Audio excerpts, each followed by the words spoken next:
गणेशाय नमः। श्री गुरुदेवाय नमः। ओम नमः शिवाय। आज की शिव पुराण कथा में आप सभी भक्तों का स्वागत है।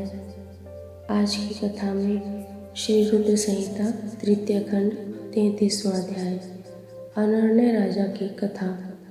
ब्रह्मा जी बोले, हे नारद, कुल की रक्षा करने के लिए किसी एक का त्याग कर देना ही नीति शास्त्र कहलाता है।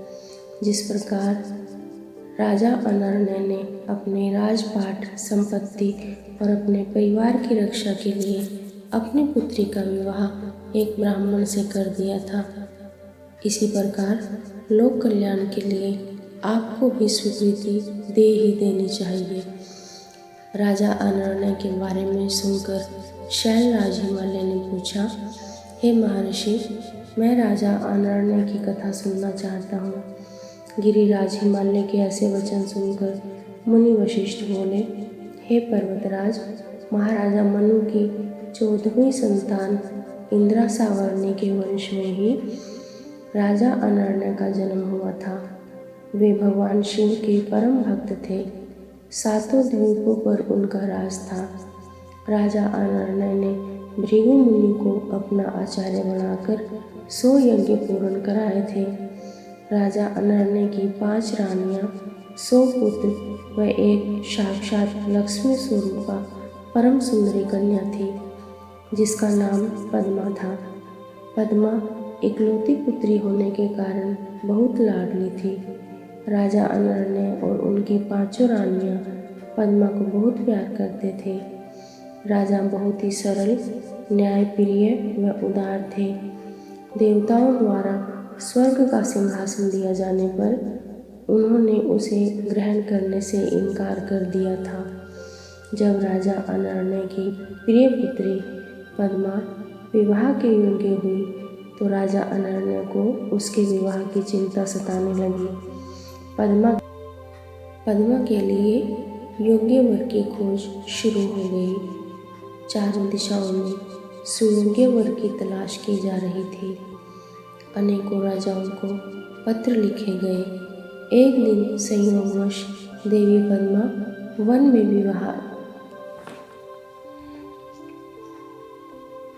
में विहार के लिए अपनी सखियों के साथ गई हुई थी। वहां तपस्या करके लौट रहे ऋषि पिपलाद की दृष्टि पद्मा नाम की उस सुंदरी पर पड़ गई। वे उसकी सुंदरता पर मोहित हो गए। वे उस सुंदरी को मन में बसाए हुए ही अपनी कुटिया पर पहुंच गए। सुंदरी का सौंदर्य पिपलाद के मन मस्तिष्क में धस गया था। एक दिन ऋषि पिपलाद पुष्पाभद्रा नामक नदी में स्नान करने गए। संयोगवश राजा अनर्ण्य की परम सुंदरी पुत्री पद्मा भी वहां उपस्थित थी। उसे पुनः देखकर ऋषि पिपलाद के मन की इच्छा पूरी हो गई।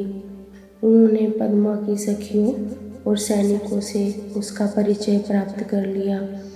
वहीं कुछ मनुष्यों ने ऋषि की हंसी उड़ाते हुए कहा कि ऋषि जी, आपका मन देवी पद्मा पर मुग्ध हो गया है, तो आप महाराज से उन्हें मांग क्यों नहीं लेते। इस प्रकार के वचन सुनकर पिपलाद लज्जित तो हुए, परंतु उनके दिल में सुंदरी पद्मा को पाने की इच्छा कम न होकर और बलवती हो गई। स्नान, नित्य कर्म और शिव पूजन आदि से निवृत्त होकर मुनि पिपलाद राजा अनर्ण्य की सभा में चले गए।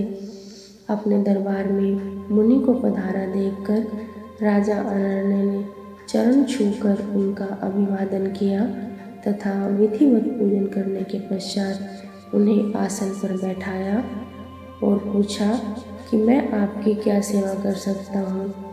इस पर ऋषि पिपलाद बोले, राजा, आप अपनी कन्या पद्मा को मुझे सौंप दीजिए। यह सुनकर राजा चुप हो गए।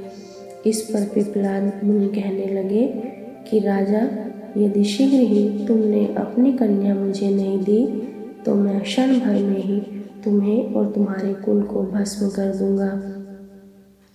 यह बात सुनकर राजा, उनकी रानियां, नौकर चाकर, दासियां सभी रोने लगे।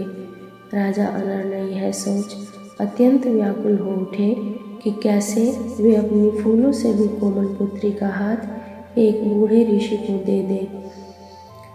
ये राजा इसी चिंता में डूबे हुए थे कि वे क्या करें कि तभी वहाँ उनके पुरोहित और राजगुरु आ पहुँचे। राजा ने सारा वृतांत उन्हें सुनाया। इस पर राजगुरु बोले कि राजन, आपको अपनी कन्या का विवाह किसी से तो करना ही है, तो क्यों न उसका विवाह ऋषि पिप्पलाद से ही कर दिया जाए। इससे आपके कुल की भी रक्षा हो जाएगी और यह ब्राह्मण इस कुल का विनाश कर दे। इससे तो अच्छा है कि पद्मा का विवाह इन्हीं से हो जाए। इस प्रकार अपने राजपुरोहित और राजगुरु के वचन सुनकर राजा अनर्णय ने अपने कुल की रक्षा के लिए अपनी कन्या को वस्त्र आभूषणों से अलंकृत करा उसे ऋषि पिप्पलाद को अर्पित कर दिया। तत्पश्चात देवी पद्मा और ऋषि पिप्पलाद का वैदिक रीति से परिणय उत्सव संपन्न हुआ तथा राजा ने प्रसन्नतापूर्वक अपनी पुत्री को विदा कर दिया। राजा अनर्णय से विदा लेकर ऋषि पिप्पलाद अपनी पत्नी पद्मा को साथ लेकर अपने आश्रम पर पहुँचे। इस शोक में कि हमने अपनी पुत्री को एक वनवासी बूढ़े को सौंप दिया है, राजा अनर्णय राजपाट छोड़कर वन में चले गए। अपने पति और पुत्री की याद में रो रो कर रानी ने अपने प्राण त्याग दिए। उनके घर परिवार में चारों ओर दुख ही दुख था। राजा अनर्णय ने शिव कृपा से शिवलोक को प्राप्त किया। तत्पश्चात उनके पुत्र कीर्तिमान ने राज्य किया और उनके कुल का नाम चारों ओर फैला। इसलिए हे हिमालय राज, आप अपनी पुत्री को भगवान शिव को अर्पण करके अपने राज्य, कुल और धन की रक्षा करके सभी देवताओं को अपने अधीन कर लीजिए। 34वां अध्याय। पद्मा पिप्पलाद की कथा। ब्रह्मा जी बोले, नारद जी, शैलराज हिमालय राजा अनर्णय की कथा सुनकर बोले कि हे मुनि विशिष्ट, आपने मुझे बहुत ही उत्तम कथा सुनाई है। अब मुझ पर कृपा करके मुझे ऋषि पिप्पलाद और देवी पद्मा के विवाह से आगे की भी कथा सुनाइए। पद्मा को पत्नी बनाकर ऋषि कहाँ गए, उन्होंने क्या किया। शैलराज हिमालय के इस प्रकार कहे प्रश्नों को सुनकर मुनि वशिष्ठ बोले, पर्वतराज, ऋषि पिप्पलाद अत्यंत वृद्ध थे। उनकी कमर झुकी हुई थी तथा वे कांप कांप कर आगे चल पाते थे। इस प्रकार बूढ़े ऋषि की पत्नी बनकर देवी पद्मा उनके साथ कुटिया में आ गई। पद्मा रूपवती होने के साथ साथ गुणवती भी थी। वह साक्षात लक्ष्मी का रूप थी। अपने पति को वह साक्षात विष्णु समझकर उनकी सेवा करती थी। एक दिन की बात है, देवी पद्मा स्वर्णदा नदी में स्नान करने गई। तभी धर्मराज वहाँ आ पहुँचे और उनके मन में पद्मा की परीक्षा लेने की बात आई। धर्मराज ने राजसी वस्त्रों एवं आभूषणों को धारण किया और रथ में बैठ गए। रथ में बैठे हुए साक्षात कामदेव प्रतीत हो रहे थे। देवी पद्मा को मार्ग में ही रोककर उन्होंने कहा, देवी, आप तो परम सुंदरी हैं। आपकी सुंदरता को देखकर तो चांद भी शर्मा जाए। आप तो राजरानी बनने योग्य हैं। आप इस भयानक जंगल में उस बूढ़े पिप्पलाद के साथ क्या कर रही हैं? वह बूढ़ा तो मृत्यु के बहुत पास है। देवी, आप उसको त्याग कर मेरे साथ चलें। मैं आपको अपने हृदय में स्थान दूंगा। आप मेरी रानी बनकर राज करेंगी। आपकी सेवा करने के लिए हजारों दासियां होंगी जो आपकी आज्ञा को शिरोधार्य करेंगी। मैं स्वयं आपका दास बनकर रहूँगा। यह कहकर धर्मराज रथ से नीचे उतरकर देवी पद्मा का हाथ पकड़ने हेतु आगे बढ़े। यह देखकर पद्मा क्रोधित हो गई और पीछे हटकर जोर से बोली, अरे मूर्ख, अज्ञानी, अधर्मी, पापी, दूर हट जा। यदि तूने मुझे स्पर्श भी किया तो तू नष्ट हो जाएगा। तू काम में अंधा होकर मेरे पतिव्रत धर्म को नष्ट करना चाहता है। तू क्या सोचता है कि तेरा यह राजसी रूप और धन देखकर मैं अपने परम पूज्य महातेजस्वी ऋषि पिप्पलाद को त्याग दूंगी? नहीं, कदापि नहीं। याद रख, यदि तू मुझे बुरी नज़र से देखेगा तो भस्म हो जाएगा। देवी पद्मा के शाप को सुनकर धर्मराज भयभीत हो गए। उन्होंने तुरंत राजा का वेश त्याग दिया और अपने असली रूप में आकर बोले, माता, मैं धर्म हूँ, मैं ज्ञानियों का गुरु हूँ और हर स्त्री को सदैव अपनी माता मानता हूँ। मैंने यह सब आपकी परीक्षा लेने के लिए ही किया था। मेरा जन्म ही इसलिए हुआ है कि मैं धर्मात्मा मनुष्यों की धर्म संबंधी परीक्षा लेकर उन्हें धर्म में दृढ़ करूं। परंतु देवी, आपने मुझे शाप दे दिया है, अब मेरा क्या होगा? यह कहकर धर्मराज चुपचाप खड़े हो गए। तब देवी पद्मा ने कहा, हे धर्मराज, आप तो इस संसार के सभी जीवों के कर्मों के साक्षी हैं। फिर मेरी परीक्षा लेने के लिए आपको यह सब ढोंग करने की क्या आवश्यकता थी? अब तो शब्द मेरे मुंह से निकल चुके हैं। जिस प्रकार कमान से निकला तीर कमान में वापस नहीं आ सकता, उसी प्रकार मेरा शाप मिथ्या नहीं हो सकता। धर्म, आपके 4 पाद हैं। सतयुग में तुम्हारे चारों पाद होंगे, त्रेता युग में 3 पाद होंगे और द्वापर में 2 पाद होंगे। कलयुग में एक भी पाद नहीं होगा, परंतु जब पुनः सतयुग शुरू होगा तो तुम्हारे चारों पाद पूर्व की भांति वापस आ जाएंगे।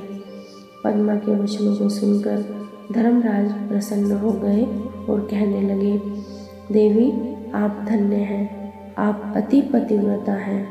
आपका अपने पति से अटूट प्रेम है। आप सदा ही उनके चरणों से प्रेम करोगी। मैं आपके पतिव्रत धर्म से प्रसन्न होकर आपको वरदान देता हूँ कि आपके पति जवान हो जाएं तथा उनकी जवानी शिथिल रहे। वे मार्कंडेय के समान दीर्घायु हो, कुबेर के समान धनवान तथा इंद्र के समान सुंदर एवं वैभव संपन्न हो। देवी, आपको शीघ्र ही 10 पुत्रों की प्राप्ति होगी, जो कि गुणवान व दीर्घायु होंगे। यह कहकर धर्म अंतर ध्यान हो गए और देवी पद्मा अपने घर वापस आ गई। उसने घर पहुंचकर देखा तो उसके पति धर्म के वरदान के अनुसार जवान हो गए थे। उनके घर में सुख विलास की सभी वस्तुएं मौजूद थी। इस प्रकार पिप्पलाद और पद्मा सुखपूर्वक जीवन व्यतीत करने लगे। कुछ समय पश्चात देवी पद्मा को 10 पुत्रों की प्राप्ति हुई, जिन्हें पाकर दंपत्ति का जीवन खुशियों से भर गया। 35वां अध्याय। हिमालय का शिवजी के साथ पार्वती के विवाह का निश्चय करना। ब्रह्मा जी बोले, नारद, महर्षि वशिष्ठ ने राजा अनर्ण्य की पुत्री पद्मा और ऋषि पिप्पलाद के विवाह तथा धर्मराज द्वारा पद्मा को प्रदान किए गए वरदान की कथा सुनाकर कि पिप्पलाद स्थिर रहने वाले यौवन के स्वामी होंगे, इंद्र के समान सुंदर व वैभव से संपन्न होंगे और 10 सर्वगुण संपन्न पुत्रों की उन्हें प्राप्ति होगी।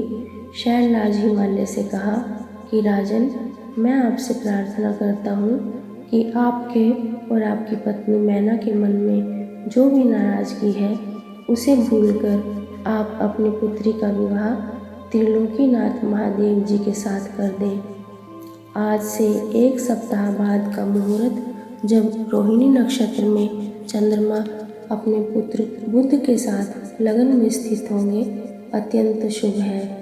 मार्गशीर्ष माह के सोमवार को लग्न में सभी शुभ ग्रहों की दृष्टि होगी।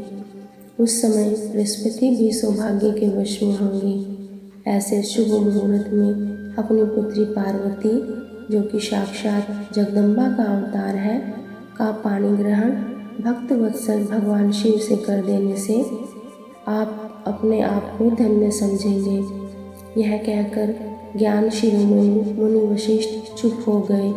उनकी बात सुनकर मैना और हिमालय आश्चर्यचकित रह गए और अन्य पर्वतों से बोले, गिरिराज मेरु, मंदरांचल, मैनाक, गंधमादन, सह्य, विंध्य, आप सभी ने मुनिराज वशिष्ठ के वचनों को सुना है। कृपया आप सब मुझे यह बताएं कि इन परिस्थितियों में मुझे क्या करना चाहिए। आप सभी इस संबंध में मुझे अपने विचारों से अवगत कराइए।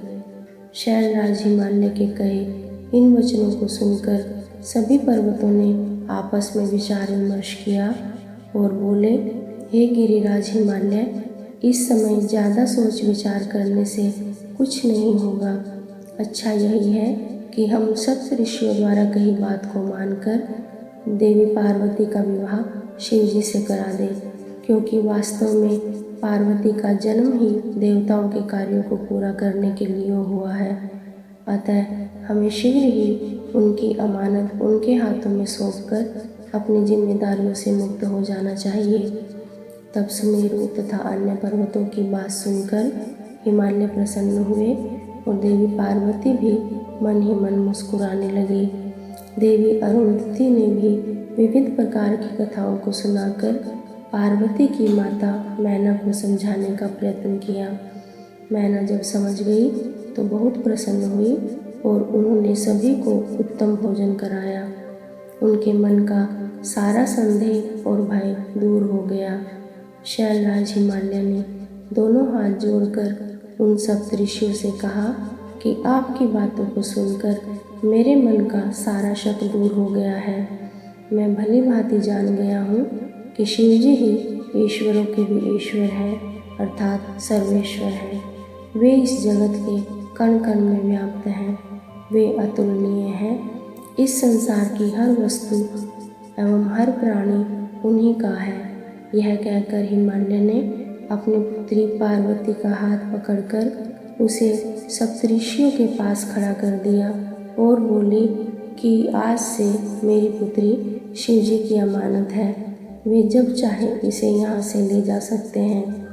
ऋषिगण शैलराज की बातें सुनकर प्रसन्न हुए और बोले, भगवान शिवजी आपकी पुत्री को स्वयं मांगकर आपको सौभाग्य प्रदान कर रहे हैं। यह कहकर वे ऋषिगण पार्वती को आशीर्वाद देने लगे और बोले, देवी आपका कल्याण हो तथा आपके गुणों में निरंतर वृद्धि हो। आप शिवजी की अर्धांगिनी बनकर उनका जीवन खुशियों से भर दें। सप्तऋषियों ने सुविचार करके 4 दिनों के बाद का मुहूर्त विवाह के लिए निकाला। तब शैलराज हिमालय और देवी मैना से आज्ञा लेकर वे सप्तऋषि देवी अरुंधति सहित वहाँ से भगवान शिव के पास चले गए। ओम नमः शिवाय। आज की कथा में इतना ही। शेष कथा अगले भाग में। श्री शिवार्पणमस्तु।